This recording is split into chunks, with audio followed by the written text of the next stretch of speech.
Hello everyone, welcome to Abhipedia powered by Abhimanyu IAS. तो जैसे कि आप सब जानते हैं, हम आपके साथ में मिलके आपको करा रहे हैं पीसीएस की तैयारी घर बैठे हुए। आप जहां पे कि आराम से अपने घर के कंफर्ट में बैठे हुए कुछ अच्छा कुछ कर सकते हैं। पीसीएस की तैयारी अगर आप सेल्फ स्टडी के तौर पे कर रहे हैं तो हमारे साथ साथ ये कुछ क्लासेस अटेंड करके आपको थोड़ा कॉन्फिडेंस जो है आपका बढ़ने वाला है इस एग्ज़ाम को लेके, राइट। तो आज की जो हमारी क्लास है वो है ज्योग्राफी एंड एनवायरनमेंट की लास्ट क्लास की कॉन्टिन्यूएशन में। तो जो हमने लास्ट क्लास के अंदर देखा था, हमने देखा था कि वर्ल्ड ज्योग्राफी वाला जो पूरा पार्ट है उसको हम किस तरीके से कवर कर सकते हैं हमारे पीसीएस के पेपर के लिए, ज्योग्राफी और एनवायरनमेंट वाला पोर्शन अगर आप करना चाहते हैं, right. But in this class, आज की क्लास के अंदर हम उसमें देखेंगे एनवायरनमेंट वाला पार्ट। पूरा जो एनवायरनमेंट वाला पार्ट है उसको आप किस तरीके से कवर कर सकते हैं और उससे किस तरीके के क्वेश्चंस एग्जाम के अंदर पूछे जाते हैं, ठीक है। तो मेरे साथ बने रहिएगा, कुछ बहुत अच्छी इंपॉर्टेंट इन्फॉर्मेशन इस एग्जाम के लिए जानने के लिए। तो लेट्स सी आज की हमारी जो हमारा आज का ये सेशन है इसको हम शुरू करते हैं। पीसीएस 2020 का free course for MCQs regarding geography and environment for your self study, for your study, कि आप घर पे बैठे बैठे ही अपने जो ड्रीम्स हैं टू बी एन ऑफिसर उसको कंप्लीट कर सके, राइट। सो एनवायरनमेंट का सिलेबस, जैसे कि हमने लास्ट क्लास में भी देखा था, कुछ इस तरीके की चीज़ें एनवायरनमेंट के सिलेबस में मेंशन्ड है। That are biodiversity and conversation, climate change से रिलेटेड चीज़ें, फूड चेन और पॉल्यूशन एंड टॉक्सिसिटी एट्सेट्रा से रिलेटेड चीज़ें। तो इससे पहले कि हम ये सिलेबस डिफाइन करें कि इस सिलेबस में से एक्चुअली करना क्या है, आपको किस तरीके से इसे पढ़ना है, उससे पहले हम इस जो सिलेबस है हमारा, इसके हिसाब से क्वेश्चन देख लेते हैं कि लास्ट दो पेपर्स जो कि 2015 और 2018 में लिया गया था, उसके अंदर से इस पूरे पार्ट से किस तरीके के क्वेश्चंस जो हैं वो पूछे गए हैं, ताकि हम एक थोड़ा सा सिलेबस को डिफाइन कर सकें। सी, सिलेबस दो तरीके से डिफाइन होता है। फर्स्ट थिंग इज जो एग्जामिनर जो जिस तरीके से उन्होंने दिया गया होता है, राइट, कि जैसे कि आपके सामने ये है एनवायरनमेंट का पूरा सिलेबस जो कि निकल के आता है। नाउ दिस एक्सक्लूड्स, अब जो आपका सिलेबस है पीसीएस का सिलेबस, अगर आपने लास्ट क्लास ध्यान से सुनी थी, so you remember that thing, PCS के सिलेबस में geography plus environment are kind of combined, right. तो जो ज्योग्राफी का पोर्शन है अबाउट ओशियानोग्राफी, क्लाइमेटोलॉजी, वो सारा पीसीएस में एनवायरनमेंट वाले पोर्शन में दिया गया है। तो वो हम ऑलरेडी लास्ट क्लास में डिस्कस कर चुके हैं। तो यहाँ पे कोर एनवायरनमेंट वाली चीज़ें जिनको कि आप अलग से एक एनवायरनमेंट के पोर्शन में रख सकते हैं।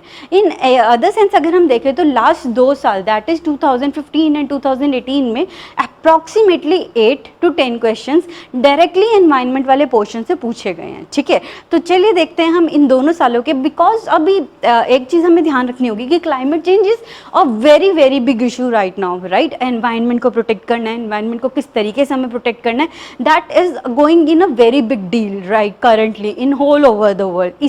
इसी के चलते 2015 के बाद से कोई भी एग्जामिनर्स हैं, जो भी हमारे आसपास के जितने भी बेसिकली कॉम्पिटिटिव एग्जाम्स हैं, उनमें एनवायरनमेंट पार्ट का पोर्शन जो है वो काफ़ी बढ़ गया है। उससे पहले इस पार्ट से बहुत गिने चुने क्वेश्चन आते थे जिनको कि हम या तो बायोलॉजी वाले पार्ट में क्लासीफाई कर सकते थे या फिर ज्योग्राफी में। But now this environment part comes along with stand alone questions जो कि आपको समझने होंगे कि किस तरीके की चीज़ें यहाँ से पूछी जाती हैं। चलिए देखते हैं आज का वेरी फर्स्ट क्वेश्चन, आज का पहला question from the environment part. So first is, which of the following is true about Indian vulture. Indian vulture के बारे में इनमें से क्या चीज़ करेक्ट है। First, it is called Gyps indicus as per binomial nomenclature. Nomenclature के हिसाब से इसे Gyps indicus कहा जाता है। Second, the cause of decline in the population of Indian vultures has been identified as poisoning due to veterinary drug diclofenac. Diclofenac के कारण इनकी बहुत ज़्यादा मौत जो है वो हो रही है, ऐसा हमें रिसेंट टाइम्स में पता चला है। Third, Jatayu conservation breeding centre is situated in Jharkhand. Third thing and fourth, recently Gyps vulture re introduction programme was launched by the conservation of Indian vulture by the Haryana government. See, अब इस question से हमें क्या क्या चीज़ें पता चली कि किस तरीके की चीज़ें आप एक्सपेक्ट कर सकते हो एग्जाम में। फर्स्ट थिंग इज कि जो हमारे जो जितने भी स्पीशीज जो न्यूज़ में हैं उनका आपको साइंटिफिक नेम पता होना ज़रूरी है कि किस नाम से उन्हें जाना जाता है एग्जैक्टली, ठीक है। सेकेंड थिंग, उनसे रिलेटेड क्या क्या चीज़ें न्यूज़ में, बिकॉज जो चीज़ें आपको ये सामने दिख रही हैं सारी उनसे रिलेटेड न्यूज़ की चीज़ें थी इन 2018 में जब ये क्वेश्चन जो है वो पूछा गया था, ठीक है। तो 2018 में इस तरीके का क्वेश्चन जब पूछा गया था तो ये उससे थोड़े समय पहले ही हरियाणा गवर्नमेंट ने जिप्स वल्चर रीइंट्रोडक्शन प्रोग्राम को शुरू किया था, ठीक है। तो आई जस्ट टोल्ड यू कि फोर्थ स्टेटमेंट जो है वो करेक्ट है, तो इसी के कारण ये पूरा स्टेटमेंट जो है वो पूछा गया था, ठीक है। तो now you have to answer this question, take few minutes, take few seconds to solve this question. To be exact अगर हम एग्जाम के हिसाब से देखें तो just don't ever take more than 50 to 60 seconds in on just one question, ठीक है, क्योंकि आपको वहाँ पे OMR शीट के ऊपर आंसर्स भी मार्क करने होते हैं, प्लस अगर आप एक ही क्वेश्चन पे बहुत ज़्यादा समय लगाएंगे तो वहाँ पे आपको बहुत दिक्कत महसूस होगी एग्जाम के अंदर, ठीक है। तो इस क्वेश्चन को सॉल्व करने की कोशिश कीजिए। इंडियन वल्चर के बारे में आपको क्या लगता है, इनमें से क्या क्या स्टेटमेंट्स सही हैं? Giving you few seconds.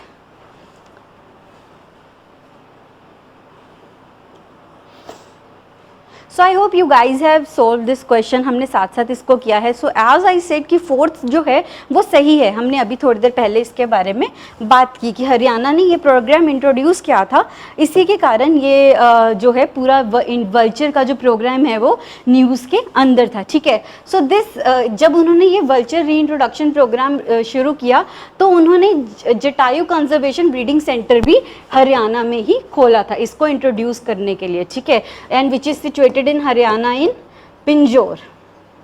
अगर आप PCS का एग्जाम दे रहे हैं तो you might be knowing this area. अगर आपको पिंजौर का एरिया पता है, अगर आप लोग शिमला साइड बहुत जाते हैं तो रास्ते के अंदर ये वाला एरिया जो है वो पड़ता है। तो दिस वाज द एरिया जहाँ पे कि पिंजौर जहाँ पे कि जटायु ब्रीडिंग कंजर्वेशन सेंटर शुरू किया गया था। सो दैट सेज कि 3 and 4 दोनों करेक्ट है।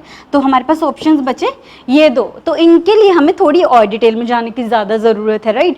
तो फर्स्ट थिंग जो हमें पता होनी चाहिए, इंडियन वल्चर के जो नाम है that is truly Gyps indicus. Indian vulture है तो वो इंडियन नेम, और जिप्स इज यूज फॉर, ये यहाँ से भी आप मेक आउट कर सकते हैं, Gyps is use for what, vulture kind of species, ठीक है। वल्चर स्पीशीज के लिए जिप्स का जो आगे का नोमेनक्लेचर है वो यूज किया जाता है, ठीक है। तो और plus this is also correct second statement, क्योंकि इंडियन वल्चर्स की जो पॉपुलेशन की डिक्लाइन है उसका मेजर कोज कहा जा रहा है डिक्लोफिनैक। डिक्लोफिनैक से किस तरीके से अंडरस्टैंड दिस थिंग, ये हो क्या रहा है कि जैसे जो जितने भी हमारे एनिमल्स हैं उनके कैरकसेस, यानी कि जब वो मर जाते हैं तो जो उनके कैरकस बच जाते हैं, जब वो कहीं पे भी अंडरलाइंग होते हैं, तो that is the main food source of vulture, right. तो अब क्योंकि आज के समय में जब भी उनको वेटरिनरी डॉक्टर्स के पास लेके जाया जाता है तो उनके ऊपर डिक्लोफिनैक का उपयोग कर दिया जाता है। तो इससे क्या हुआ, वल्चर्स जब उनके कैरकस को खाएंगे तो उनकी बॉडी के अंदर डिक्लोफिनैक की क्वांटिटी पाई जाएगी, राइट। तो उस डिक्लोफिनैक की क्वांटिटी को से वो उनको तो बचा लेता है कुछ समय के लिए, जो जानवर होते हैं, जो काउज हो गए, डियर्स हो गए, जो भी एनिमल्स जो हैं किसी पेन से गुजर रहे होंगे जिसके लिए उन पे यूज़ किया गया होगा, but that is very very harmful for vultures. That's why this programme was introduced. कि एक तो पहली बात कि जिस चीज़ के कारण वल्चर्स को नुकसान हो रहा है उसको यूज़ करना कम किया जाए, डिक्लोफिनैक को, ठीक है, क्योंकि वो वल्चर्स के लिए हार्मफुल है। सेकेंड थिंग, उनको रीइंट्रोड्यूस किया जाए, उनको एक ब्रीडिंग सेंटर बनाया गया वल्चर्स का जहाँ पे कि उन्हें वापस से रीइंट्रोड्यूस किया गया, ठीक है। So correct option is 1, 2 and 4। I am sorry, हमने अभी ये बात की थी कि झारखंड में नहीं है, हरियाणा में। I am really sorry for that. So it proves that 3 was wrong all along. तो हमारे पास 2 ऑप्शन बचे थे, ये और ये, और जैसे आपको ये पता चला कि ये सही है तो आप ये वाला जो ऑप्शन है ये वाला मार्क कर सकते थे, जी, right. So sorry for that thing, but I hope you have got this thing कि अगर आपको कोई भी स्पीशीज़ जो है वो न्यूज़ में मिलती है तो किस तरीके से उसके बारे में स्टडी करना है और कितना उसके बारे में आपको स्टडी करना है, राइट। तो चलिए देखते हैं हमारा next question. Next is India has given its approval to the raptor MOU। एक रैप्टर MOU नाम का एक MOU हुआ जिसके लिए कि इंडिया ने अप्रूवल दिया अपना। Which of the following statements is और are true regarding raptor MOU। Raptor MOU के बारे में इनमें से क्या चीज़ें सही है? First thing, it falls under UN convention of conservation of migratory species of wild animals. क्या ये इस कन्वेंशन के अंडर है? Second, it is about conservation of birds of prey in Africa and Eurasia, ठीक है। Third, it is not legally binding, ठीक है। And fourth is raptor MOU extend its coverage to 76 species of birds of prey, out of which many species also occur in India. Now just take few seconds to solve this question. आपको क्या लगता है Raptor MOU के बारे में कि वो इनमें से क्या है, ठीक है। अब इस क्वेश्चन को पढ़ के जब तक आप सॉल्व कर रहे हैं, थोड़ा सा हमें इससे क्या एक अंडरस्टैंडिंग मिली कि जो लेटेस्ट एनवायरनमेंट से रिलेटेड अंडरस्टैंडिंग्स होती है या फिर जो कोई एनवायरनमेंट से रिलेटेड गवर्नमेंट कोई न्यू ट्रीटी साइन करती है, उन सबको आपको पढ़ना बहुत ज़रूरी है, थोड़ा सा डिटेल में जाके, और एक बिट डिटेल में जाना पड़ेगा। और these are the kind of things जो कि आपको फर्स्ट टाइम में अगर आप पढ़ोगे, उसे फर्स्ट रीडिंग भी देते हो तो उसके अंदर फर्स्ट टाइम में ही ये चीज़ें निकल आएंगी, not that much detail. But हाँ, आप ऐसे करके नहीं छोड़ सकते that India has signed Raptor MOU, तो वो रैप्टर एमओयू की फुल फॉर्म क्या है या फिर रैप्टर्स किसको कहते हैं, ये यहाँ पर तक रह के आप नहीं छोड़ सकते हो इस पूरे टॉपिक को, राइट। तो चलिए देखते हैं इस क्वेश्चन का आंसर क्या है, ठीक है।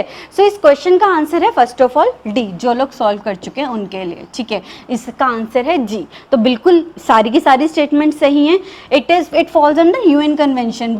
बेसिकली रैप्टर्स होते क्या हैं, raptors are migratory birds. Migratory birds क्योंकि एक स्टेट से या दूसरी स्टेट के अंदर वो लिमिटेड नहीं होते हैं कि वो इसी एरिया के अंदर रहेंगे, तो उनका क्या रहता है कि उनको प्रोटेक्ट करने के लिए सारी की सारी स्टेट्स को मिलके कुछ स्टेप्स उठाने पड़ते हैं। तो उसी के लिए रैप्टर एमओयू साइन किया गया ताकि वो माइग्रेटरी बर्ड्स जो हैं उनको प्रोटेक्ट करने के लिए कोई स्टेप्स जो हैं वो लिए जा सके गवर्नमेंट की तरफ से, ठीक है। तो ये जो रैप्टर एमओयू है ये बेसिकली दो मेजर एरियाज अफ्रीका और यूरेशिया, बिकॉज ये बहुत ज़्यादा कनेक्टेड हैं आपस में, राइट। क्योंकि कोई भी जो स्पीशीज़ होंगी रैप्टर्स की, they would be unable to cross over whole of the ocean to go to America, right. But Africa, Europe and Asia, ये तीनों रीजन्स जो हैं वो आपस में काफ़ी कनेक्टेड हैं, ठीक है। तो इन एनी केस यहाँ पे बहुत ज़्यादा यहाँ पे माइग्रेशन जो है वो रहती है बर्ड्स की, ठीक है। So first thing is birds of prey in Africa and Eurasia, basically migratory birds के लिए, ठीक है। सेकेंड थिंग, अगर हम थर्ड थिंग की बात करें, it is not legally binding, this is also correct. And अगर हम लास्ट स्टेटमेंट की बात करें तो Raptor MOU extended coverage 70 species, ये भी बिल्कुल सही है। इन अदर सेंस अगर आपको ये नहीं भी याद रहता कि इज इट एग्जैक्टली 76 स्पीशीज या फिर बढ़ गई हैं या कम हो गई हैं, तो भी आपका ये क्वेश्चन जो है वो सॉल्व हो सकता है अगर आपने एक बार भी रैप्टर एमओयू के बारे में पढ़ा है, राइट। अगर आपको उसके अंदर पता चल जाएगा कि वो अफ्रीका और यूरेशिया के लिए है, वो बिल्कुल UN convention of migratory species of wild animals के अंडर आता है, ठीक है, जिसको कि हम CMS के नाम से भी जानते हैं, which is conservation of migratory species of wild animals, ठीक है। I hope this is clear to all of you. देखते हैं हमारा next question which is third. With reference to the wild life protection act 1972, ये statements आप देखिए कि आपको इनमें से कौन सी स्टेटमेंट्स जो हैं वो सही लगती है। Wild life protection act 1972, also question asked in last paper that is 2018। So wild life protection act 1972 में पास किया गया, उसके अंदर कुछ इंपॉर्टेंट चीज़ें बताई गई, उसके अंदर बहुत सारी चीज़ें हैं। एक बार इसकी एक्ट की समरी ज़रूर कीजिएगा एग्जाम से पहले। इन एनी केस अगर आप UPSC के लिए प्रिपेयर कर रहे हैं, इन जनरल और PCS जस्ट थोड़े टाइम के लिए अटैम्प्ट कर देखना चाहते हैं, या फिर इन जनरल आपको एनवायरनमेंट की नॉलेज के लिए बहुत क्रेविंग है, तो दिस इज द एक्ट जहाँ से कि आपको थोड़ी चीज़ें जो है वो पता चलेंगी। Plus this act is more often in news, more than often in news, ठीक है। सो जो ये कह रहे हैं कि वाइल्ड लाइफ प्रोटेक्शन एक्ट के अंदर पहले ये चीज़ कह रहे हैं कि वो CBD जो कन्वेंशन ऑन बायोलॉजिकल डाइवर्सिटी हुआ UN के अंडर, तो उसके अंडर इसको पास करना मैंडेटरी कर दिया गया सरकार के लिए, तो इसी के अंडर गवर्नमेंट ने पास किया इसे, पहली स्टेटमेंट। सेकेंड स्टेटमेंट क्या है, as per the law only a part of the wild animal, only a part of the wild animal is considered as a wildlife trophy. That is the second statement. So you have to mark which of the statements is correct. That is 1 only, 2 only, both 1 and 2, या neither 1 no 2. Take some time and solve this question.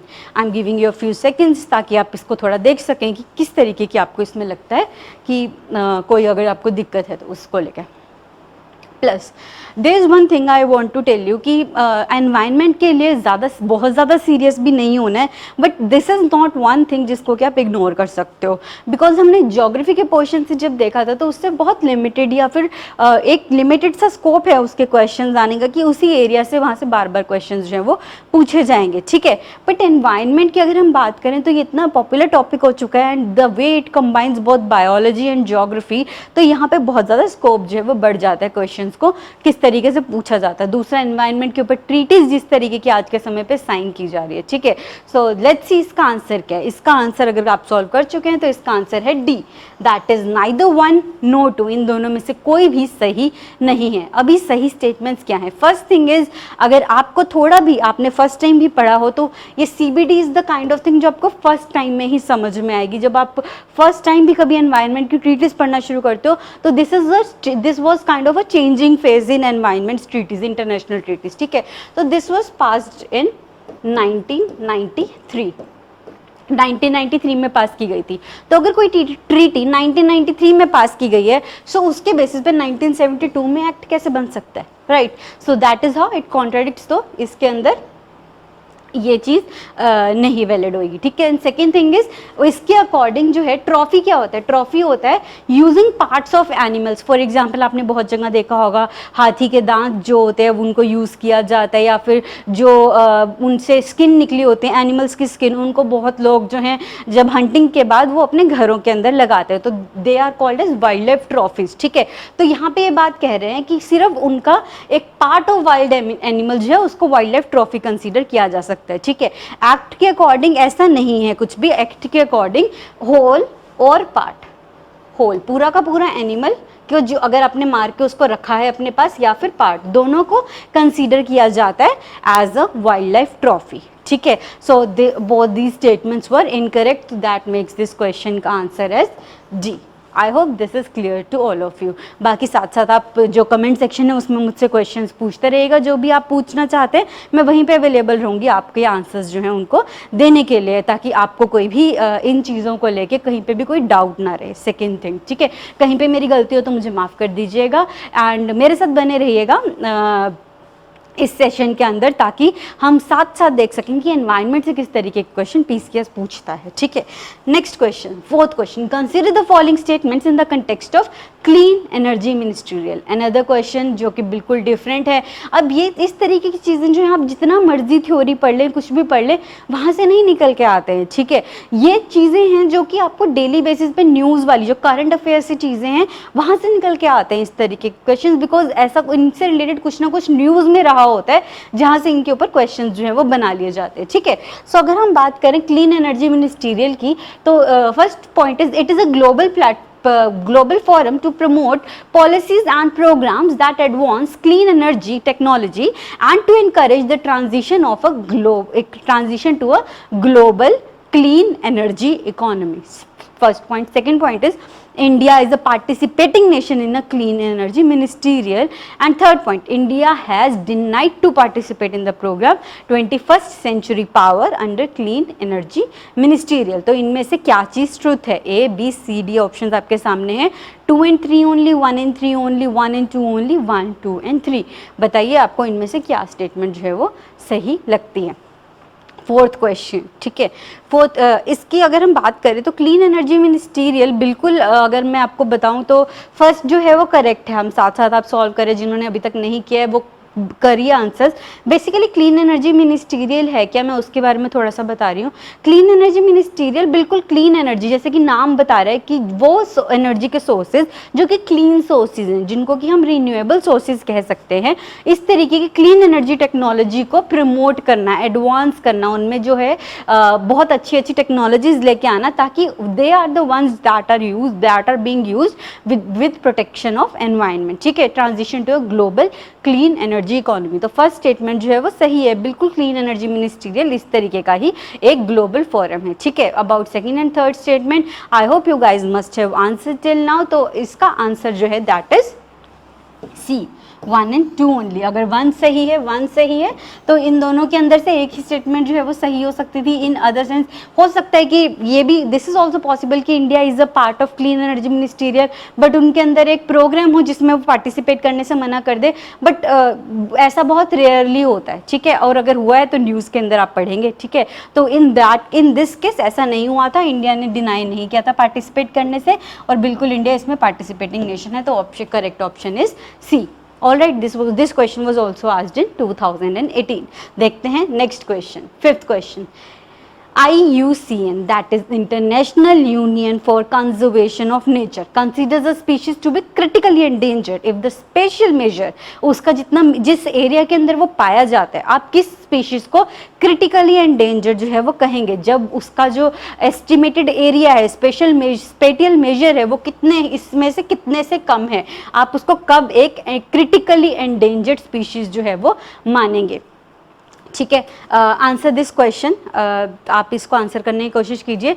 Basically IUCN जो है, international union for conservation of nature, ये एक red list निकालता है, एक red list निकालता है, उसके अंदर वो अलग अलग कैटेगरीज बनाता है, जिसके अंदर कि वो बताता है कि इस ऑर्गेनिज्म को मुझे लगता है कि क्रिटिकली एंडेंजर्ड रखना चाहिए, या इसको लगता है कि एंडेंजर्ड रखना चाहिए, राइट। तो इस तरीके की क्लासिफिकेशन से क्या होता है कि अगर कोई ऑर्गेनिज्म उसको क्रिटिकली एंडेंजर्ड क्लासीफाई कर दिया गया है, तो उसकी प्रोटेक्शन के लिए ज़्यादा से ज़्यादा स्टेप्स जो है वो लिए जाते हैं उस पूरे एरिया के अंदर जहाँ पे वो पाया जाता है। ठीक है, सो स्पेसिफिकली अगर कोई किसी स्पीशीज को during this whole time critically endangered घोषित कर दिया जाता है, तो that becomes more than important. ठीक है, एंडेंजर्ड स्पीशीज भी होती हैं, but critically endangered is one step above, क्योंकि क्रिटिकली एंडेंजर्ड के बाद सीधा नेक्स्ट स्टेप क्या होता है, एक्सटिंक्ट, किसके बाद ये स्पीशीज जो है वो एक्सटिंक्ट हो जाएगी, वो आपको मिलेगी नहीं। ठीक है, नेक्स्ट स्टेप होता है। और एंडेंजर्ड क्या होता है कि अभी ये थोड़ी खत्म होनी शुरू हो गई है, यू माइट टेक स्टेप्स, नहीं तो ये क्रिटिकली एंडेंजर्ड वाली स्टेट के अंदर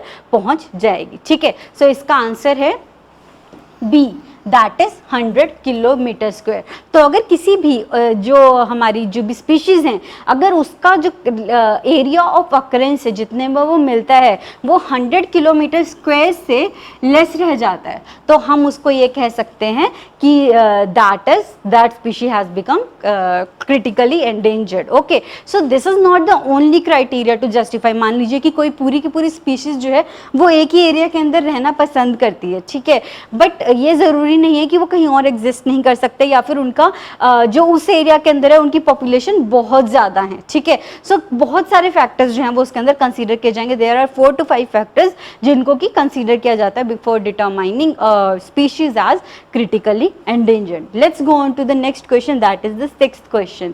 Consider the following statements about an estuary. एक estuary क्या होता है उसके ऊपर आपको इस क्वेश्चन पूछा गया।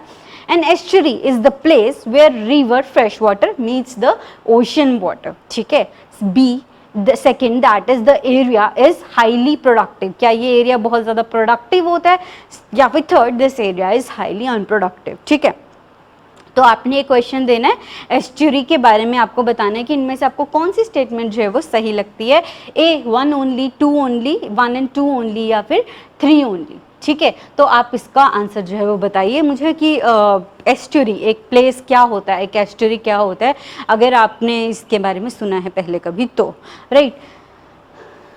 सो giving you a few seconds to solve this question, कर कीजिए इसे। And you can also do one thing when you are solving these questions, तो आप कुछ समय के लिए इसको पॉज भी कर सकते हैं वीडियो को, ताकि आप जो है उसको जो है जब तक आप सोच रहे होते हैं उस क्वेश्चन के बारे में। ठीक है, सो इसका आंसर है, an estuary is the place where river fresh water meets the ocean water. बिल्कुल ये जो फर्स्ट स्टेटमेंट है ये बिल्कुल सही है। ठीक है, एस्चुरी बिल्कुल एक वही प्लेस होती है जहाँ पे रिवर वाटर जो है वो ओशन वाटर से मिलता है। And second is this area is highly productive, ये भी बिल्कुल सही है। ठीक है, बेसिकली एक एस्चुरी होता क्या है, एक एस्चुरी होता है वो वाला एरिया जहाँ पे कि रिवर ये फ्लो करके जहाँ पे ये ओशन जो पूरा एरिया है जहाँ पे वो मिलना है, दिस इज शोर लाइन, तो उससे पहले जो एरिया है ये वाला एरिया जो कि बहुत ज़्यादा प्रोडक्टिव होगा।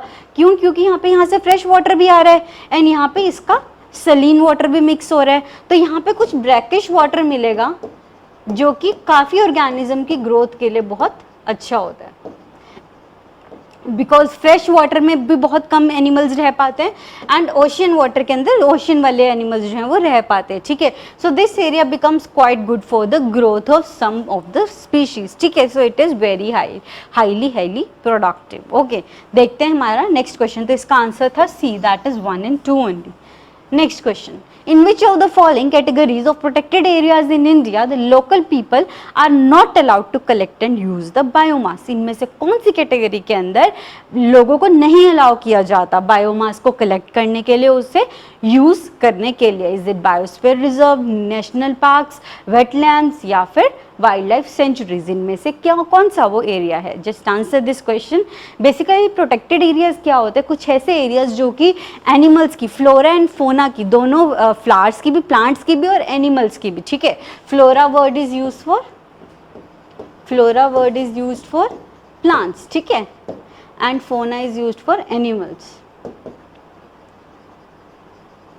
तो फ्लोरा और फोना दोनों के लिए जो ये एरिया है प्रोटेक्टेड एरिया, उसको प्रोटेक्ट किया जाता है ताकि वहाँ पे ह्यूमन इंटरफेरेंस जो है वो कम रहे। तो ऐसा कौन सा एरिया है जहाँ पे कि local people are not allowed? क्योंकि इनमें से कुछ एरियाज हैं जहाँ पे कि लोगों को अपनी एक्टिविटीज रूटीन बेसिस पे करने का जो है उनको अधिकार दिया जाता है, ठीक है। बस वहाँ पे क्या चीज़ें प्रिवेंटेड होती है, फॉर एग्जाम्पल वहाँ पे हंटिंग अलाउड नहीं होगी या कुछ इस तरीके की चीज़ें, ठीक है। So basically biosphere reserve, national parks और wild life sanctuaries are some these kind of areas जो कि 3 तरीके के प्रोटेक्टेड एरियाज माने जाते हैं। Wetlands are not one of the protected areas in that sense, इस वाले में, ठीक है। But wetlands are another kind of areas जो कि ज्योग्राफिकली बहुत ज़्यादा इंपॉर्टेंट होते हैं और एनवायरनमेंट के नज़रिए से भी, because they are some of the areas जो कि इन जनरल एग्जिस्ट करते हैं, ठीक है।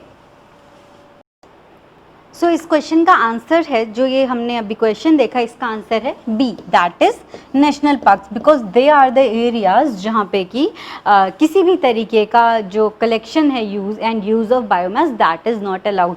वाइल्ड लाइफ सेंचुरीज में कुछ हद तक अलाउ किया जाता है, एंड बायोस्फीयर रिजर्व्स के अंदर कुछ एरियाज डिवाइडेड होते हैं, core area, buffer area and outer area. तो इन तीनों के हिसाब से यहाँ पे वेरी करते हैं, तो ऐसा नहीं है इन जनरल बायोस्फीयर रिजर्व्स में कहीं पे भी अलाउ नहीं किया जाए, ठीक है। So biosphere reserves are a larger area जिसके अंदर की एक से ज़्यादा नेशनल पार्क्स हो सकते हैं, वाइल्ड लाइफ सेंचुरीज हो सकती हैं, ठीक है। तो उसके हिसाब से यहाँ पे वेरी करेगा कि इसके अंदर कहाँ, किस एरिया के अंदर अलाउ किया जा रहा है और किसके अंदर नहीं, ठीक है। सी देखते हैं अभी का next question, that is 8th question. Silent Valley the biodiversity hotspot, एक तरीके का बायोडाइवर्सिटी हॉटस्पॉट जो कि साइलेंट वैली, वो कहाँ पे लोकेटेड है? 2015 में क्वेश्चन जो है वो पूछा गया था, ठीक है ना। इसके बाद वाले सारे क्वेश्चंस जो हैं वो 2015 के अंदर पूछे गए थे। आज मैंने लास्ट जो हमारा सेशन है और इस सेशन के शुरुआत में ही मेंशन किया था, देयर वाज दिस टाइम जहाँ पे कि एनवायरनमेंट से क्वेश्चंस पूछे जाने वाले क्वेश्चंस हैं उसमें बहुत ज़्यादा स्पर्ट आया था एकदम से, कि बहुत ज़्यादा ही पूछे जाने लगे थे, ठीक है। So this was this time जहाँ पे कि अराउंड नहीं तो वी कैन से सेफली कि 11 to 12 क्वेश्चन जनरली वो directly from the environment part, ठीक है। So Silent Valley the biodiversity hotspot is located in which of the following? Mumbai, Uttarakhand, Kerala और Karnataka. Try to answer this question, take few seconds, जहाँ पे भी आपको लगता है Silent Valley must be located. Silent Valley is basically a biodiversity hotspot. अब biodiversity hotspot क्या होते हैं? They are the areas, hotspot in general, आपने अगर हॉटस्पॉट वर्ड सुना है, वोल्केनोस से रिलेटेड आपने उसे सुना होगा, ठीक है। तो वोल्केनोस के अंदर क्या होता है, आपने अगर सुना है कभी तो या फिर आपके फोन्स के अंदर हॉटस्पॉट्स होते हैं ना, तो ये होता क्या है? हॉटस्पॉट से बेसिकली मतलब क्या होता है? देयर इज दिस रीजन जहाँ पे कि आप एक हॉटस्पॉट क्रिएट कर देते हो जिसमें कि बहुत ज़्यादा फ्रीक्वेंसी किसी चीज़ की पाई जाए, ठीक है। फॉर एग्जांपल मोबाइल का हॉटस्पॉट अगर आपने ऑन किया है तो जिस एरिया तक मोबाइल के उस हॉटस्पॉट की रेंज जाएगी, तो आपने उस मोबाइल को एक हॉटस्पॉट बना दिया, ठीक है। उस पूरे एरिया को आप मोबाइल हॉटस्पॉट कहेंगे, ठीक है।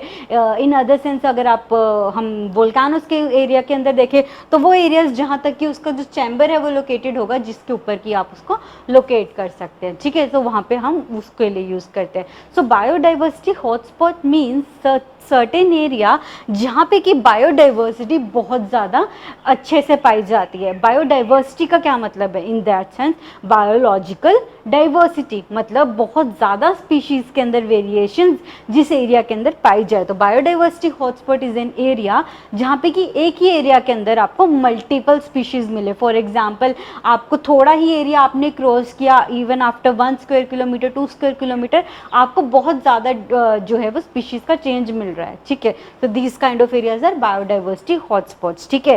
सो इस तरीके से ये पूरे वर्ल्ड के अंदर पाए जाते हैं बायोडाइवर्सिटी हॉटस्पॉट्स, और इंडिया के अंदर इस तरीके के 4 हॉटस्पॉट्स हैं, ठीक है। One of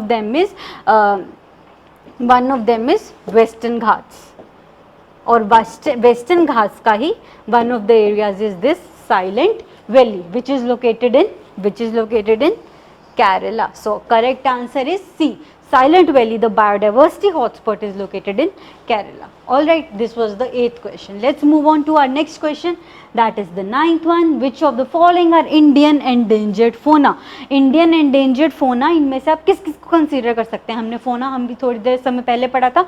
Fauna is what? Animals. ठीक है, अगर आपको इसमें ध्यान रखना है किस तरीके से आप इन्हें याद कर सकते हैं, फ्लोरा क्या होता है और फोना क्या होता है, अगर आपको इसमें दिक्कत आती है तो don't get confuse. Just flora is derived from the word flower like. ठीक है, तो फ्लावर जो है उससे मिलता जुलता वर्ड है फ्लोरा. और फ्लावर्स किस पे उगते हैं? प्लांट्स के ऊपर. So just relate that flora is equal to plants and उससे ऑपोजिट इज फोना. ठीक है, that is related to animals. ठीक है, so Indian which of the following are Indian endangered fauna? इनमें से कौन से इंडियन एंडेंजर्ड फोना है? Gangetic dolphins, baleen whales, wild dogs या फिर सारे के सारे. Now these kind of questions अगर आपने सुना होगा तो आप बहुत जल्दी से आंसर कर देंगे, नहीं तो आप इसमें कुछ तुक्के जो हैं वो मारते रहेंगे. ठीक है, सो इसका आंसर है ऑल ऑफ दीज. ये सारे के सारे जो ऑप्शंस हैं वो सही हैं, सारे के सारे इंडियन एंडेंजर्ड फोना के अंदर आते हैं. ठीक है, तो यहाँ पे this word is endangered and not critically endangered. As I told you some time back कि क्रिटिकली एंडेंजर्ड होने में क्या फ़र्क पड़ेगा. जब ये एंडेंजर्ड होगा इसका मतलब क्या है? एक है कि स्पीशीज़ के होने ना होने से या फिर वो किस तरीके से ग्रो कर रहा है. होने ना होने से नहीं हम बात करेंगे, because every species has its on importance. ठीक है, सो वो किस स्पीड से ग्रो कर रहा है उसके ऊपर. नेक्स्ट थिंग इज वो यहाँ पे कुछ कम लेवल पे एग्जिस्ट कर रहा है, उसके बाद फिर वो क्रिटिकली एंडेंजर्ड, उसके बाद फिर वो एक्सटिंक्ट हो जाएगा, मतलब now it is not available at all. Let's see the next question. Transition zone between two types of ecosystem is called as what out of these? Ecocline, ecotone, ecad या eco barrier. इन चारों में से किसको आप कहेंगे? Ecosystem basically क्या होता है? एक पर्टिकुलर एरिया जहाँ पे कि उसका पूरा एक जोन बना हुआ हो, एक एनवायरनमेंट बना हुआ हो. फॉर एग्जाम्पल एक aquatic ecosystem would mean aquatic plants, aquatic animals, जो भी उनका पूरा सिस्टम है वो वाटर से रिलेटेड होगा, राइट. ऐसे ही अगर हम और इन जनरल हम इकोसिस्टम्स अलग अलग में डिवाइड कर सकते हैं, जो कि आप पढ़ेंगे जब तो आपको ज़्यादा अच्छे से आइडिया हो पाएगा. Not in the scope of this particular class to discuss all of them. As I gave you example, one of the example is aquatic ecosystem. All right, so transition zone between two ecosystems की this is one type of ecosystem, this is second type of ecosystem. For example terrestrial ecosystem, let's say कि जहाँ पे कि वो वाले plants grow होते हैं जो कि इन जनरल उस एरिया के अंदर पाए जाते हैं. टेरेस्ट्रियल इकोसिस्टम को भी हम अलग अलग एरियाज़ के अंदर डिवाइड कर सकते हैं.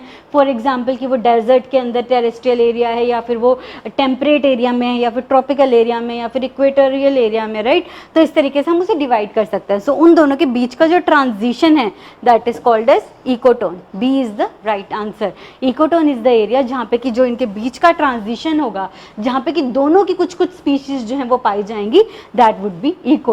ठीक है, next question. High biological oxygen demand indicates. इनमें से क्या इंडिकेट करता है high biological oxygen demand? High level of microbial pollution, low level of microbial pollution, absence of microbial pollution, या फिर इनमें से कोई भी नहीं. High biological oxygen demand which is also called as BOD. It is also called as BOD. In general BOD यानी कि biological oxygen demand का क्या मतलब होता है? BOD का मतलब है कि बायोलॉजिकल डाइवर्सिटी, यानी कि जो बायोलॉजिकल रिलेटेड चीज़ें हैं, बायोलॉजिकल चीज़ें जो हैं उनकी ऑक्सीजन डिमांड कितनी है, इज इट हाई और लो. ठीक है, इन जनरल आपको देखिए जहाँ पे भी कोई भी कंफ्यूजन हो उस टर्म को थोड़ा सा इन जनरल वे में इंटरप्रेट करने की कोशिश कीजिए. बायोलॉजिकल ऑक्सीजन डिमांड यानी कि बायोलॉजी जो कि हमारी बायोलॉजिकल डाइवर्सिटी है, एनिमल्स हैं, प्लांट्स हैं, ह्यूमंस हैं. एनिमल्स के अंदर इंक्लूडेड होते हैं ह्यूमंस भी. So animals, plants, whatever kind of species you are, तो उसके अंदर बायोलॉजिकल जो जितनी भी डाइवर्सिटी है बायोलॉजी से रिलेटेड, उनकी ऑक्सीजन डिमांड कितनी है, वो कितना ऑक्सीजन ले रहे हैं अपने अंदर. तो अगर उनकी हाई डिमांड है, वो हाई डिमांड कर रहे हैं वो ऑक्सीजन की, उस जो हमारा सिस्टम है पूरा उससे. ठीक है, तो उससे क्या होगा? ठीक है, सो इसका answer is A, that is high level of microbial pollution. Reason being high biological oxygen demand कब होगी, जब ज़्यादा ऑर्गेनिजम्स उसके अंदर होंगे, और जितने ज़्यादा उसके अंदर ऑर्गेनिजम्स होंगे वो उतनी ऑक्सीजन डिमांड उनकी रहेगी, तो उसके वाइस वर्सा ये चलता रहेगा कि जितनी ज़्यादा वो ऑक्सीजन कंज्यूम करेंगे उतना ही वो रिप्रोड्यूस करेंगे, एंड सेम वे वो उतना ही ज़्यादा जो है उनकी ऑक्सीजन डिमांड जो है वो बढ़ती रहेगी उस पूरे इकोसिस्टम की, उस पूरे एरिया की। तो धीरे धीरे क्या होगा, वहाँ पे माइक्रोबियल ऑर्गेनिजम्स जो है वो बहुत ज़्यादा हो जाएंगे उस पूरे एरिया के अंदर, और this will get to rise of high level of microbial pollution. I hope this is clear to all of you. Going on to the next question, which is which of the following is a native species of India? इनमें से किसको आप कह सकते हैं एक native species है India की? Now native species से क्या मतलब है? नेटिव स्पीशीज से मतलब है जो कि यहीं पे ही ओरिजिन हुई, and which originated here and which likes to live here, and this is its birth place, and not a species जिसको कि बाहर से यहाँ पे इंट्रोड्यूस किया गया। For example there would be some species जिनको कि they are not from here but जिनको कि बाहर से लाके यहाँ पे इंट्रोड्यूस कर दिया गया, राइट। अगर हम इन जनरल ह्यूमंस की बात करें तो हम जो लोग यहीं के ओरिजिन के हैं, right, they are what, in native Indian people, ठीक है। सो इस तरीके से नेटिव वर्ड के यूसेज किया जाता है। तो native species would be something जो कि इंडिया के अंदर ही पाया जाता है, ठीक है। नाउ अब इन जनरल आप इंडियंस हैं, आप सबको पता है कि Komodo dragon is not something जो कि इंडिया के अंदर पाया जाता है, right. So you can justify from in these two species which are two horned rhinoceros, they are rhesus monkey। इनमें से किसको आप कह सकते हैं एक नेटिव स्पीशीज है इंडिया की, जो कि इंडिया में ही इंट्रोड्यूस किया गया और इंडिया से ही बल्कि बाहर की कंट्रीज के अंदर इंट्रोड्यूस किया जा रहा होगा। एंड दैट डजंट मीन कि वो बाहर की कंट्रीज में एग्जिस्ट नहीं करेगा, दैट वुड मीन इंडिया में वो इंडिपेंडेंटली एग्जिस्ट करता है, इंडिया को अपना हैबिटेट मानता है, नीश हैबिटेट मानता है, ठीक है। सो इसका आंसर है B, that is rhesus monkey. तो जो जनरल मोंकी जो आपको आसपास में दिखते हैं, लंगूर वाले या बंदर वाले, तो they are what, rhesus monkey, ठीक है। So they are the one, they are native species of India. Now rhinoceros are found in India, rhinoceros are found in India, but the rhinoceros found in India are one horned and not two horned. Two horned rhinoceros are basically found in the countries of African countries या फिर जो Indonesian countries है वहाँ पे two horned rhinoceros पाया जाता है. So one horned rhinoceros is the native species of India. So this gives us answer as B.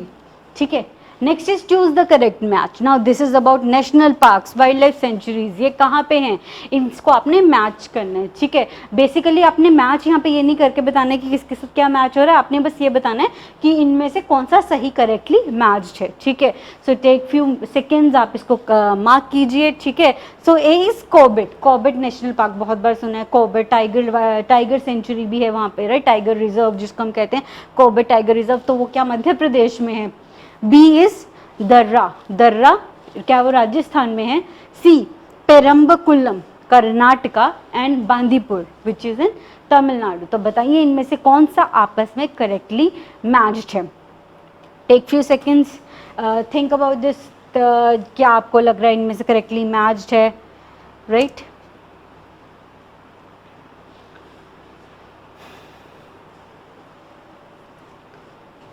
आप मुझसे साथ साथ में जो भी आपको क्वेश्चंस हैं, जो भी डाउट्स हैं पीसीएस के एग्जाम को लेके, वो कमेंट सेक्शन में मुझसे पूछ सकते हैं, ठीक है. मैं साथ साथ उनका रिप्लाई देने के लिए अवेलेबल रहूँगी. This is kind of a premier class. This is a premier class जिसमें क्या है कि ये जो साथ साथ में लाइव सेशन चल रहा है और साथ साथ में मैं आपके साथ अवेलेबल भी हूँ. कहीं पर भी कोई भी डाउट्स हैं उनको क्लियर आउट करने के लिए, ठीक है. So in this question the answer is B, that is Darrah. It is in Rajasthan. बाकी सब गलत मैच्ड हैं, ठीक है. तो जो कॉर्बेट नेशनल पार्क है, जो कॉर्बेट का टाइगर रिजर्व है, that is not in Madhya Pradesh but in UP. Uttar Pradesh और उत्तराखंड के ऑलमोस्ट बॉर्डर पे ये वाला नेशनल पार्क पाया जाता है, ठीक है. नेक्स्ट चीज़ अगर हम बात करें पेरम्बकुलम की, तो पेरम्बकुलम नेशनल पार्क जो है that is found in the area of, I suppose it is in Kerala, right. Just a minute, yes, Kerala. So Perambakulam area, Perambakulam is in Kerala, ठीक है. And Bandipur is in Karnataka. Now Bandipur Tiger Reserve is very much in news. बहुत बार news में रहता है कुछ, क्योंकि it is a very large tiger reserve, ठीक है. So इसके कारण ये बहुत ज़्यादा न्यूज़ के अंदर रहता है, ठीक है. Next question 14th. The targets for the first commitment period of the Kyoto Protocol cover emissions of the 6 main greenhouse gases. Which of the following gas is not one of these? Now Kyoto Protocol was very famous protocol जो कि climate change के लिए किया गया among various countries. तो आपको इस question के अंदर बताना है कि इसके फर्स्ट कमिटमेंट पीरियड के टारगेट में 6 ग्रीन हाउस गैसेस को इसके अंदर इन्वॉल्व किया गया, जिनको कि देखा जाना था, जिनको कि कंट्रोल करना था, जिनके एमिशन को क्लाइमेट चेंज से प्रिवेंट करने के लिए. तो आपको ये बताना है इस क्वेश्चन के अंदर कि इन चारों में से कौन सी gas is not one of these. ठीक है, अब just think about these gases. थोड़ा सा देखिए कि आपको क्या लगता है. Carbon tetrachloride would be CCl4 इस तरीके की gas, HFCs hydrofluorocarbons, PFCs perfluorocarbons, sulphur hexafluoride SF6. तो इनमें से कौन सा आपको लगता है कि that doesn't cover in the first commitment period of 6 one, that is not in these green house gas. इनमें से कौन सी उन 6 गैसेस के अंदर नहीं रही होगी, that is mostly important in climate change वाले पूरे प्रोसेस के अंदर. सो इसका आंसर है A, that is carbon tetrachloride. ठीक है, so it is not one of those gases. There were 6 gases जिनको कि इन्वॉल्व किया गया था फर्स्ट कमिटमेंट पीरियड के अंदर, which were carbon dioxide CO2, next is methane that is CH4 and third is N2O that is nitrous oxide. उसके अलावा ये 3. ठीक है, इन तीनों के अलावा HFC के और इनके अलावा one is CO2 carbon dioxide, CH4 methane and third is nitrous oxide which is N2O. So these are the six gases that were involved in the first commitment period of Kyoto Protocol, right? Next question, which of the following are incorrectly matched. इनमें से कौन से जो हैं incorrectly matched हैं.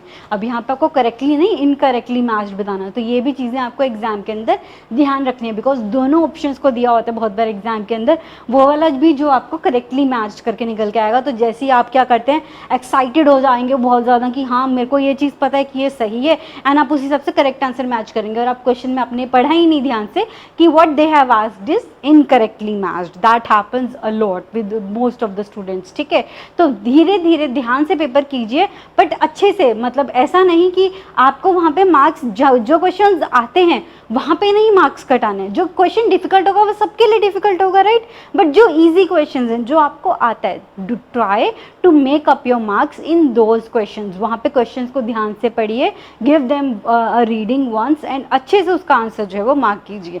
And one thing more जो कि बहुत बार होता है एग्जाम के अंदर, एंड दैट इज कि आपको ये लगेगा कि हाँ मेरे को इजीली आंसर मिल गया तो कहीं मैंने गलत तो नहीं किया, and you spend more time on that question also. ठीक है, सो इस तरीके की चीज़ भी नहीं करनी है. इट इज़ टोटली पॉसिबल कि आपने पढ़ाई की है, आपने इतने समय उस चीज़ के लिए दिया है, राइट, तो आपको बिल्कुल वो क्वेश्चन सही आ रहा हो सकता है. ठीक है, so realise this question, realise this situation and understand this thing. ठीक है, तो इस क्वेश्चन के ऊपर आते हुए, बेसल कन्वेंशन जो है वो बायोडाइवर्सिटी कंजर्वेशन के लिए कन्वेंशन नहीं है. It is the convention which is for hazardous waste के डिस्पोजल के लिए ये कन्वेंशन की है. ठीक है, बेसल के अंदर हुई थी. मॉन्ट्रियल प्रोटोकॉल भी ग्लोबल वार्मिंग के लिए नहीं है, ओजोन लेयर के लिए स्पेशल एक मॉन्ट्रियल प्रोटोकॉल इन्वायरमेंट के सिलेबस के अंदर आता है. ठीक है, प्रोटोकॉल क्योटो प्रोटोकॉल की हम बात करें तो वो हमने अभी देखा था क्लाइमेट चेंज के लिए है, तो थर्ड जो है वो सही है. इन दैट केस अगर आपने अभी तक ऑप्शन मार्क किया था तो you must have mark these और दिस, राइट, अगर आपने अभी थोड़े पिछले क्वेश्चन जो है वो बहुत ध्यान से सुना था, right. And about Ramsar convention, that is not for ground water pollution, it is for wetlands. Wetlands को क्लासीफाई करने के लिए ये रामसर कन्वेंशन की गई थी. ठीक है, सो आंसर इज डी. तीनों 1, 2 एंड 4 जो है वो रॉन्ग है. ओनली थर्ड जो है that is correct one, that is Kyoto protocol is for climate change. Next question, and also the last question for today, that is which of the following ecosystem types has the highest annual net primary productivity. ठीक है, इनमें से किसके पास highest annual net primary productivity जो है. ठीक है, tropical deciduous forest, tropical rain forest, temperate deciduous forest या फिर टेम्परेट एवरग्रीन फॉरेस्ट. ठीक है, तो इस क्वेश्चन को थोड़ा सा सॉल्व करने की कोशिश कीजिए. हम अभी इसके बारे में बात कर लेते हैं. तब तक हम पहले एक बार क्वेश्चन देखते हैं कि क्वेश्चन क्या है. इन्होंने पूछा है highest annual net primary productivity. अगर आपको इन जनरली से क्लासीफाई करना हो, आपने समझना हो, आपने नहीं पढ़ा हुआ, तो net primary productivity is also called as NPP. इसको हम जनरली एनवायरनमेंट की टर्म्स में एनपीपी भी कहते हैं, ठीक है। तो एनपीपी होता क्या, it is which the plants in eco, जो एक प्लांट्स है एक पूरे इकोसिस्टम के अंदर, वो नेट यूजफुल केमिकल एनर्जी को प्रोड्यूस करते हैं, ठीक है। सो दिस इज एनपीपी, ठीक है। Annual means yearly, net means total, ठीक है। And primary is this net would make the same difference as you must have read in economics term, net और ग्रॉस वाली जो इनकम होती है उसके अंदर जिस तरीके का फर्क होता है, ठीक है। So that would be the same difference here, ठीक है। तो नेक्स्ट इज प्राइमरी प्रोड्यूसर्स जो होते हैं वो कौन से होते हैं, दे आर प्लांट्स, ठीक है। So this is related to plants. So plant कितना प्रोड्यूस कर पा रहे हैं केमिकल एनर्जी को बाकी सबकी कंज्यूम करने के लिए, ठीक है। तो इसमें आपने हाईएस्ट प्रोडक्टिविटी उसकी बतानी है ना। अब अगर हम क्वेश्चन की बाकी टर्म्स के अंदर देखें तो temperate would be from temperate region and tropical would be from tropical region के जो प्लांट्स हैं उनकी हम बात कर रहे हैं, ठीक है। So if you have come out with an answer अभी तक, तो इसका आंसर है B, that is the tropical rain forest. Tropical rain forest is the one जिनका कि इस ऑप्शन इन क्वेश्चन के अंदर से highest annual net primary productivity जिसके अंदर पाई जाती है, जिसके अंदर की प्लांट्स जो हैं they produce net useful chemical energy, ठीक है। I hope this is also clear to all of you. So इस सब के बाद आपके सामने क्या क्या निकल के आया, what exactly you need to study, what exactly from where you have to cover this environment portion, ठीक है। सो बहुत सारी सजेशंस आपके पास आएंगी, बहुत कुछ अलग अलग आप कर सकते हो, ठीक है। बट अगर आज तक कभी एनवायरनमेंट के बारे में नहीं पढ़ा, या जो जितनी भी हमने आज की टर्म्स पढ़ी थी, दे ऑल साउंडेड वेरी कि यार ये क्या है, या कुछ भी मुझे नहीं समझ में आ रहा है इसके अंदर क्या पूछा गया है ना। तो जस्ट डू वन थिंग, 6 से 10th एनसीईआरटी में अराउंड से अराउंड आपको टोटल भी मिला के चलेंगे तो 5 to 6 चैप्टर्स आपके निकल के आएंगे जो एनवायरनमेंट से रिलेटेड हैं। तो just start with those chapters. कुछ नहीं पता एनवायरनमेंट क्या होता है, जस्ट स्टार्ट फ्रॉम देयर, ठीक है। इन जनरल भी अगर आपको ज्योग्राफी स्टार्ट करनी है, पूरा पोर्शन स्टार्ट करना है, तो 6 to 10th की एनसीईआरटी को एक बार पूरा पढ़ डालो, ठीक है। और उसके अंदर से कुछ कुछ चीज़ें सेपरेट कर लो, फॉर एग्जांपल वर्ल्ड ज्योग्राफी से रिलेटेड चीज़ें, एनवायरनमेंट से रिलेटेड चीज़ें और इंडियन ज्योग्राफी से रिलेटेड चीज़ें, ठीक है। First point will be this, ठीक है। सेकंड पॉइंट विल बी एक डीप पर्सपेक्टिव लेना, कि उनका एक उस लेवल पे जाना जहाँ से कि एक्चुअली ये सारे क्वेश्चंस जो हैं वो निकल के आते हैं। दैट वुड बी 12th की NCERT, not of geography but of biology. Biology की 12th की एनसीईआरटी चैप्टर 13 to 16 उसके ऊपर लिखा हुआ है ecology. Just download these NCERTs from our website, Abhimanyu की वेबसाइट से, नहीं तो इन जनरल भी आप जाके हम ncert.nic.in ncert.nic.in से आप इन्हें डाउनलोड कर सकते हैं, इस एनसीईआरटी को वेरी फ्री ऑफ कॉस्ट। वहीं से आपको सारी की सारी टर्म्स आपको वहीं पे मिलेंगी, जितनी भी आपने आज कोई न्यू टर्म सुनी है या वट एवर, ठीक है। तो ये सारी चीज़ें आपको वहाँ पे पढ़ने को मिलेंगी। No need to follow anything else, just 4 chapters 13, 14, 15, 16 you will take around 2 to 3 days to complete them in the deepest sense. जो भी उसके अंदर लिखा हुआ है, जो भी समझने की अगर उनके अंदर ज़रूरत है, उससे ज़्यादा नहीं लगा। अगर पहले एक बार पढ़ा हुआ है तो और भी कम समय लगेगा, बट अगर कभी नहीं पढ़ा तो भी 2 या 3 days से ज़्यादा नहीं लगेंगे, and that will give you a very deep understanding of ecologies topics. And एक ऑथेंटिक सोर्स आपके सामने रहेगा जो कि अपडेट किया जाता है बाय द गवर्नमेंट इटसेल्फ, ठीक है। First thing. Second thing, for the latest things, these are the 2 things that you can follow. Actually I'll say specifically this Ministry of Environment and Forest की जो website है उसका environment का एक tab है, उसके अंदर अलग अलग जो है पॉइंट्स के अंदर क्लाइमेट चेंज से रिलेटेड और पॉल्यूशन से रिलेटेड चीज़ें जो हैं वो दी गई हैं, ठीक है। So you can follow that also, and this is one website down to earth which is gives you environment news in India, ठीक है। तो ये वाला भी आप फॉलो कर सकते हैं। और कुछ आपको मुझसे पूछना है तो मैं कमेंट सेक्शन के अंदर अवेलेबल हूँ। आप मुझसे किसी भी तरीके का कोई भी क्वेश्चन PCS से रिगार्डिंग पूछना चाहते हैं, स्पेसिफिकली ज्योग्राफी और एनवायरनमेंट पार्ट को लेके, तो आप पूछ सकते हैं। ओके, नेक्स्ट सेशन के अंदर हम इंडियन ज्योग्राफी वाला पार्ट देखेंगे कि उसको आप कैसे कवर जो है कर सकते हैं, ठीक है।